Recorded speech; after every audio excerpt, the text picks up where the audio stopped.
Welcome to Pasadena Monthly. I'm your host, Justin Chapman. After taking a look at what's been going on in Pasadena this past month, we'll speak with our guest, Pasadena Librarian Tim McDonald. But before we get started, let's check out these Pasadena media news briefs. Pasadena Water and Power announced a turf replacement rebate program aimed at encouraging residents and businesses to conserve water by replacing turf with drought-tolerant landscapes. Eligible residential and commercial customers can receive $3 per square foot of turf replaced, with residential customers also eligible for an additional $100 per tree for up to 5 trees. The program promotes water-efficient irrigation systems and rainwater capture techniques, supporting sustainable landscaping practices. To qualify, customers must apply and receive approval through the SoCal WaterSmart website before beginning any projects. The minimum project size for residential customers is 250 square feet of turf, while commercial projects can span up to 50,000 square feet. Projects must adhere to the specific guidelines, including the use of native plants, mulch, and efficient irrigation systems. Rebate availability is subject to change, and applicants are encouraged to visit the program's website for detailed terms and conditions. For more information, visit pwp.cityofpasadena.net/turf replacement. The Rose Bowl Aquatic Center honored Pasadena civil rights leader Dr. Edna L. Griffin by renaming its recreational pool in her memory and held a dedication ceremony on Wednesday, September 18th. Dr. Griffin, a key figure in social justice, served as the first Black female president of Pasadena's NAACP from 1938 to 1947. She's best known for leading the successful effort to desegregate the Brookside Plunge, a municipal pool that had been racially segregated since 1914. The Rose Bowl Aquatic Center continues to promote inclusivity and community wellness. Renaming the pool in honor of Dr. Griffin reflects a dedication to her legacy of equality and civil rights. For more information about the Rose Bowl Aquatic Center, visit rosebowlaquatics.org. On Saturday, November 9th and Friday, December 13th, from 11 a.m. to 12 p.m., the Pasadena Museum of History invites the community to take part in a special curator's tour of the exhibition Lights, Camera, Action, Hollywood Magic in Pasadena, led by curator Julia Long. This 1-hour tour will delve into the world of Hollywood's history in Pasadena, showcasing the remarkable research that informed the exhibition and highlighting the wide array of objects on display. Participants will gain unique insights into the pivotal role Pasadena played in the film industry, learning about the city's contributions both on-screen and behind the scenes. Space is limited and advance reservations are required. Don't miss this opportunity to explore the intersection of Hollywood and Pasadena through the lens of history and storytelling. For more information about the event or to purchase tickets, go to pasadenahistory.org/events. Let's turn next to our lightning round of news updates. 1. The city of South Pasadena has listed 5 historic properties for sale that were previously owned by Caltrans, which of course had planned to tear them down and build a freeway. Hundreds of properties in South Pasadena, LA, and at Pasadena are expected to go through the process as well and eventually be sold. In Pasadena, 17 vacant homes will be purchased by the city soon. Regarding Pasadena's Reconnecting Communities 710 Advisory Group, the city's consultants are still in the data gathering phase to learn as much as possible about what the 710 stub area was like and who was impacted before Caltrans turned it into the freeway stub. One of the consultants, Allegra Consulting, has been conducting oral history interviews and reported that 43 people and 40 addresses have been identified as displaced by the 710 freeway project, including 5 renters. 2. After exploring several other options, Pasadena City Council approved 2 plaques to honor the Pasadena-based R&B musical group Troupe, which was founded in the early 1980s by Pasadena high school students. One plaque will be placed at the Civic Auditorium and the other at Central Park, both explaining different aspects of the inspiring story of this group that has performed around the world and had 3 #1 singles and 10 top 10 singles on the Billboard R&B singles chart between 1988 and 1992, as well as 3 certified gold albums and 1 certified platinum album. The Recreation and Parks Commission will work on the details of the 2 plaques. 3. FIFA announced that the Rose Bowl Stadium has been chosen as one of 12 venues to host soccer games for the 2025 FIFA Club World Cup in June and July. The Club World Cup will be expanded to 32 teams, bringing together top soccer clubs from Europe, South America, Africa, Asia, and North America. International soccer has become one of the pillars of the Rose Bowl's ongoing financial success. 4. Due to impending audits by the California Department of Resources, Recycling, and Recovery, Pasadena is getting ready to increase its enforcement of residential organic waste recycling in an effort to divert food waste and yard trimmings away from landfills. The state mandates local enforcement, but now state officials from Cal Recycle will be visiting Pasadena to tip every lid of every trash can in the city themselves to make sure the proper sorting regulations are being followed. Residents are supposed to place food waste in plastic bags inside their green yard waste bins. After collection, the bagged food waste is then separated, with yard waste sent to a composting facility in Ventura and food waste converted into a bio-slurry that produces electricity, biogas, and renewable natural gas. 5. Pasadena Housing Director Bill Wong has announced his retirement, effective December 16th. He started in Pasadena in 2009, and his career to expand affordable housing spans more than 3 decades as a developer, architect, and in the public sector with LA County and Pasadena. He also worked at or helped establish the National Trust for Historic Preservation, the LA Community Design Center, and the Hollywood and West Hollywood Community Housing Corporation's Heritage Housing Partners, and more. Vice Mayor Steve Madison called Wong, quote, the best housing director in the country. He truly walks the walk when it comes to addressing housing issues in our community. His well-earned retirement is a huge loss for Pasadena, and we will be hard pressed to replace him. And at the same time, that recruitment process is a huge opportunity that we must make a top priority, end quote. 6. The Pasadena Rental Housing Board approved new regulations that authorize landlords to petition for rent increases above the normal annual general adjustment limit in order to ensure a fair return on their properties, and they set a 15% annual cap on rent increases, including both the regular allowed increase and any upward adjustments. 2021 will be the base year for calculating fair returns, and tenant hardship will be considered when evaluating increased requests on a case-by-case basis, among other provisions. The board also clarified that owner-occupied single-family homes are exempt from the rental registry requirements. 7. Pasadena's Polytechnic School has scrapped its plan to build a multi-million-dollar sports complex at a nursery near Cheney Trail in the foothills of Altadena. School administrators cited high development costs due to infrastructure, engineering, and grading requirements, though many Altadenans were strongly opposed to the project as incompatible for that location, and thousands of signatures were collected in opposition. 8. Tournament of Roses president Ed Morales named sports and social justice legend Billie Jean King as the 2025 Rose Parade Grand Marshal, the theme of which is Best Day Ever. King said that theme celebrates life's best moments and reminds us of the importance of living in the moment every single day and just making the time to share it with those you love. Now 80, King is a 39-time Grand Slam tennis champion who founded the Women's Tennis Association and the Women's Sports Foundation, and received the Presidential Medal of Freedom, and is an inspiration to male and female athletes around the world.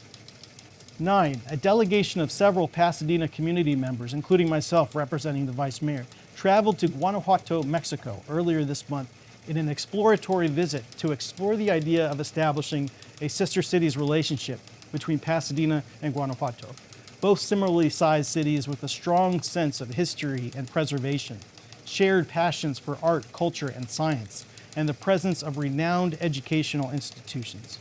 The delegation visited numerous entities such as the University of Guanajuato, the State Congress Building, the Mayor's Office and Council Chambers, historical sites, and much more, and established relationships of potential collaboration with many government officials, elected officials, professors, historians, directors, and community leaders. One of the greatest honors of the trip was when our delegation was invited to the historic and iconic Teatro Juarez for the exclusive midnight inauguration and swearing-in ceremony of the newly elected Presidenta Municipal, the mayor, Samantha Smith, and city council members for Guanajuato City, who will serve through 2027.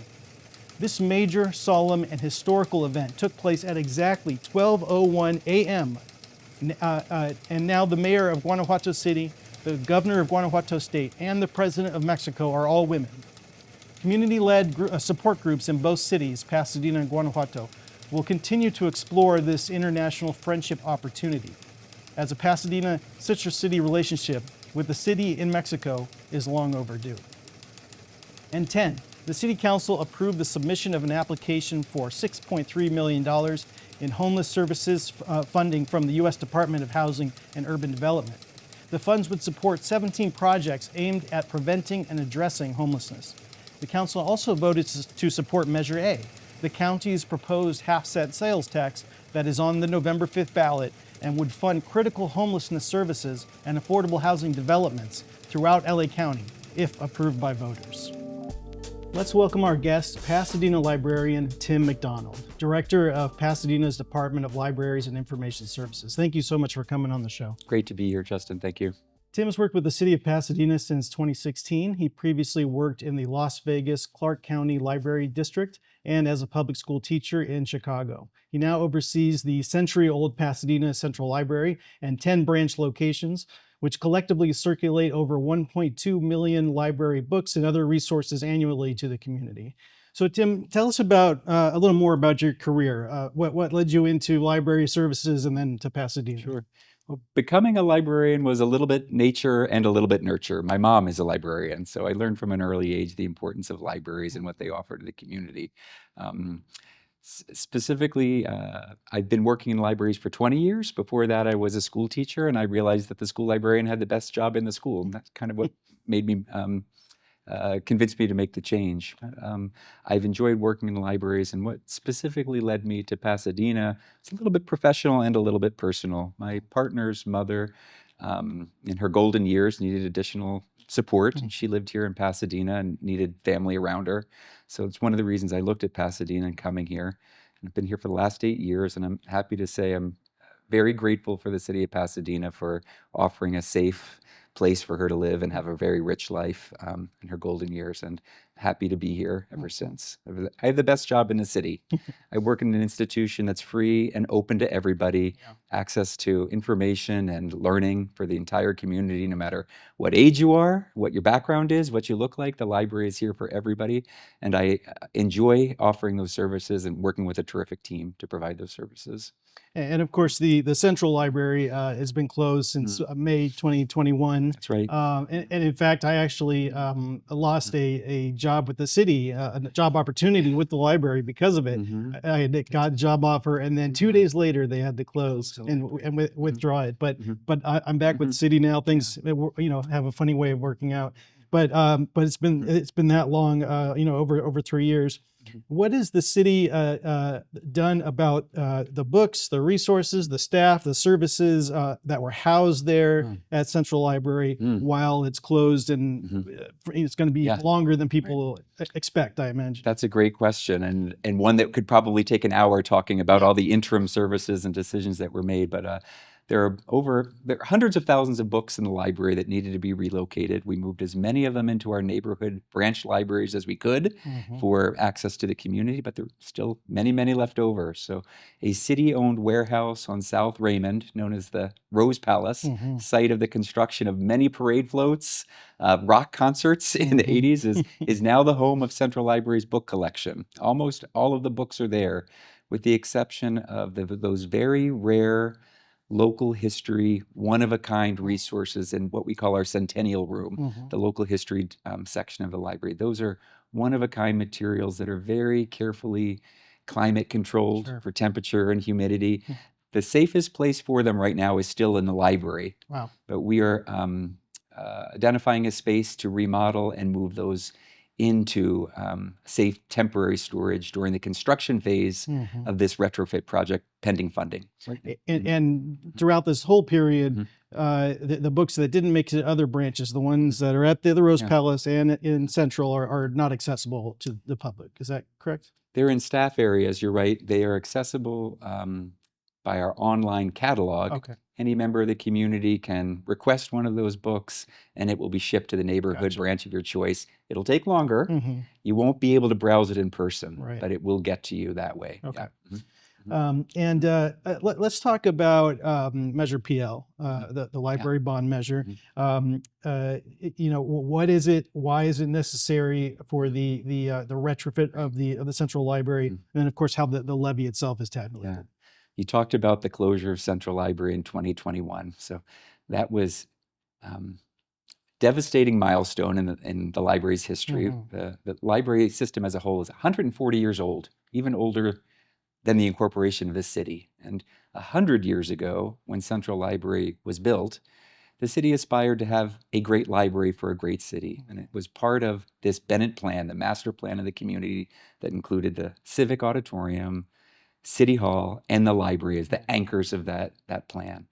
And when those buildings were built, and the library being the first one of those built, it was built with incredible care and craftsmanship and art to last a very long time. And a building that is nearly 100 years old has depreciated very little in that time.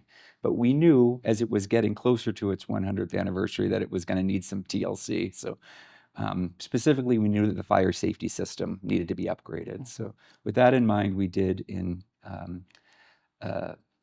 floor to ceiling, soup to nuts assessment of the building with the help of the city's public works department, and identified a bigger need than we ever realized. Right. This fact that the building is made of unreinforced masonry and is not up to current building requirements in terms of life safety. Right. In an earthquake of the right size or coming from the right direction, the building is in danger of collapsing. And with a building that with this much visitorship, we can't let that happen. So we need to build it, protect the building from collapse through what we're calling a seismic retrofit. So that's the reason the building is closed, and that's the work that needs to be done before we can reopen it.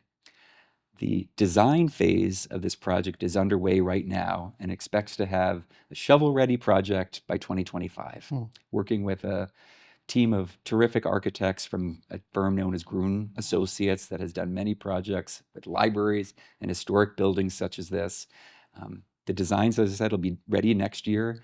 Pending funding, we can begin construction on that project next year. Wow. Measure PL is the financial strategy that the City Council accepted this year to put before voters a question about,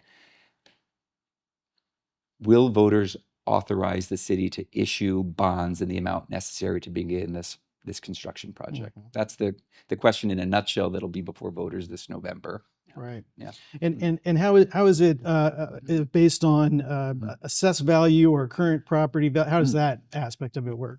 Thanks for that question, because that's a question I get asked a lot. So the amount levied on each parcel throughout the city will vary, won't be the same for everyone. It'll be based on the assessed value of the property, not the current market value, but the assessed value you'd find on your property tax bill. Over the course of this bond, a 30-year bond, the average levy is about 26. Let me double check my numbers, because the average value is $19.61 per $100,000 of assessed value over the course of that bond. The initial assessed value, average value assessment will be $28.90 per $100,000 of assessed values. What does that mean in terms of the average home price in Pasadena? Average assessed value would translate into about $208 per year assessment for this bond measure. Again, some higher, some lower, depending on the assessed value of your property. And is this one that needs like a supermajority, or is it 55% or 50+1? This will require 2/3 approval of voters locally here in Pasadena to say yes for this to pass. Interestingly, at the state level, there's another item on the ballot called Proposition 5, which is about public infrastructure bonds and lowering the threshold for voter approval from 2/3 to 55% is the question in Proposition 5, which would include bonds that are on this current ballot and future ones too. So the short answer is we need 2/3, but if Prop 5 passes statewide, then only 55% of local Pasadena voters would need to approve Measure PL for the library bonds to be issued. That's interesting. And I mean, there have been a few library bond or other similar measures over the years, and Pasadenans have typically voted overwhelmingly in support of the Pasadena Library. It is sort of a crowded ballot this time with other bond measures, other charter amendment measures and things. state measures, as you mentioned. It's going to be a pretty full ballot. What's your sense of talking to people in Pasadena about the level of enthusiasm support for Measure PL this year? You're right. The library has enjoyed a high level of support from the community over time. In the early 90s, when there was a budget shortfall and it looked like services for libraries were in danger of being cut back, the community came together and taxed themselves with a library special tax for the operations of libraries that has been renewed since that initial passage in 1993 a number of times at higher and higher levels of support. Right. I believe it was 80% of voter support the first time it was issued. When it was renewed 2 years ago, 85% of Pasadena voters passed that library special tax for the operations of libraries. So there has been traditionally very high support among voters.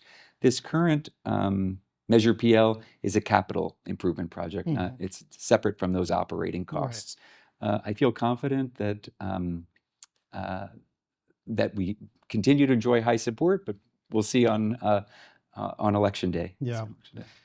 Do we know, let's say it doesn't pass, doesn't meet the threshold, what are some plans B, C for the Central Library going forward? Feel confident that that we will probably see the passage of Measure PL, but if it does not pass, which is a possible outcome, we would look to City Council for some direction strategically on what next steps would be in terms of the services offered to the community and what to do with Central Library. That's it in a nutshell. The Pasadena City Council placed this measure on the ballot as a financing strategy, and if it doesn't move forward, we return to them for next steps. And following on the line of historical support for the library, the publishing industry has changed so much, the media industry has changed so much. It would seem like on the surface that physical hard books are not as relevant. Everything's going digital, but talk to us about why that's not the case, both for the physical books, but also what the 21st century library will look like, and your vision for when the Central Library reopens, and how it can still be a very relevant resource for the community. It's a great question. Libraries have been and will continue to be information centers, learning centers for the community that are free and accessible and open to everybody. And we will adapt to the formats, the languages, the content that the community demands. It's a public library serving those needs. It may surprise some viewers to hear that the demand for books continues to be very strong. We are not merely a depository for books, but that access to books continues to be a demand that the community expects the library to fill.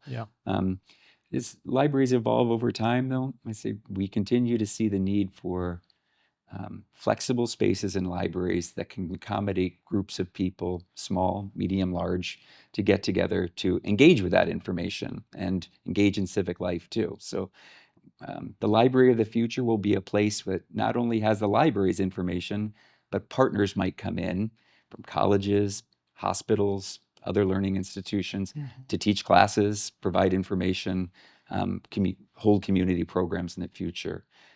Maker spaces is a trend you see a lot in libraries too, and Central Library will include space for things like 3D printers, carving machine, large-scale printers for projects where people are creatively making things in library spaces too.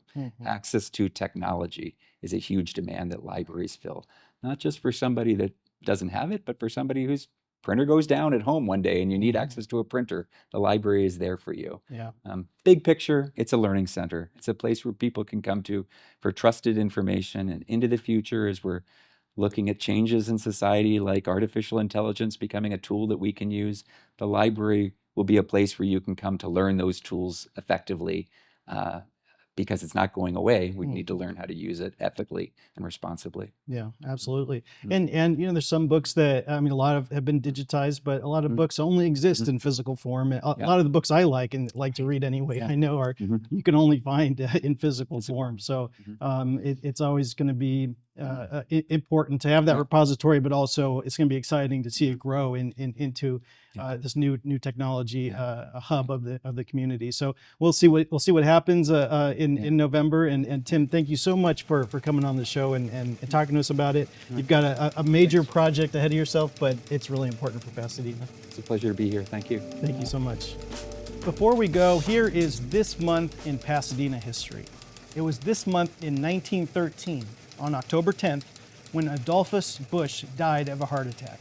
Busch was, of course, the German-born co-founder of Anheuser-Busch with his father-in-law, Eberhard Anheuser, the Budweiser beer barons who utilized scientific and technological innovations and an aggressive marketing, branding, and distribution strategy, including establishing a network of ice houses along railroad lines and the first refrigerated freight cars to ship their beer across the country. In 1904, Busch and his wife Lily moved to Pasadena and bought a mansion known as Ivy Wall at 1021 South Orange Grove Avenue on Millionaires Row. The property had 36 undeveloped acres, which they turned into Busch Gardens, a natural amusement park featuring 100,000 plants, statues, waterfalls, ponds, fountains, sunken gardens, and 14 miles of walking paths. Busch Gardens was open to the public for free in 1906. That same year, Busch caught a cold that developed into pneumonia, and his health declined over the ensuing years until his death back in Germany, at which point his estate was worth about $60 million. Busch Gardens was a major tourist attraction and hosted concerts, carnivals, fiestas, parties, Easter egg hunts, dog shows, flower shows, and the production of many, many motion pictures, including The Adventures of Robin Hood, Dr. Jekyll and Mr. Hyde, Frankenstein, Citizen Kane, and Gone with the Wind. At its peak in 1915, annual attendance was 1.5 million people. Lily Busch, who died in 1928, and the Busch heirs tried to offer the gardens to the city of Pasadena 2 times at reasonable rates, but the city declined, citing no need for additional parkland. Busch Gardens closed in 1937, and of course the land was subdivided and is now a residential neighborhood, with very few original features of Busch Gardens remaining in the area. Thank you all so much for joining me for this episode of Pasadena Monthly. Tune in every 4th Friday of the month at 5 p.m. Learn more at pasadenamedia.org and justindouglaschapman.com. Drop me a line at jchapman@cityofpasadena.net. We'll see you next time.